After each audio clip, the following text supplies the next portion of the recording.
Hey guys, welcome back to another video. So today I'm going to show you how to buy connects on Upwork. Okay, so after you've signed into your account here, you're going to hover over your reports section, and then you're going to hover down until you see connects history. So click on connects history.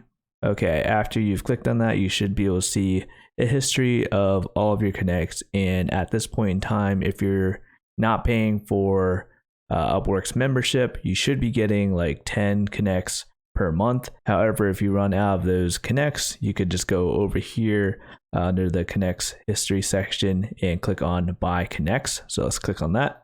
Okay, here you can see that you could buy 10 connects for $1.59, which will be charged onto your account. You could also click on it and you can see that you could purchase 20 connects for $3.18.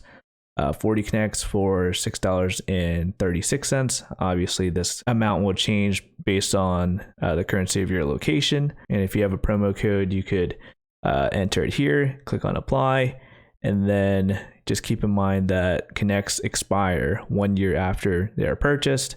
However, your connects will roll over into the next month. You could roll over a maximum of 200 connects. So just keep all of that in mind. And then right here is where you buy your connects after you determine the amount that you want to buy. Okay, so real quick, if you want to upgrade your account and start paying for a membership, you click on your profile picture, click on settings, and along the left-hand side here, under user settings, you'll see membership and connects. So click on there. And from here, you have the option to view or edit membership plan. And you can just see here. So with the basic plan, it is free. You do get 10 connects for free each month. However, if you go with the plus plan, you'll pay $15 per month and you get 80 connects per month. So just something to consider if you are bidding on a bunch of job offers. But yeah, that in a nutshell is how you buy connects on Upwork. If this video helped you out, be sure to hit that like button. I'll see you guys later.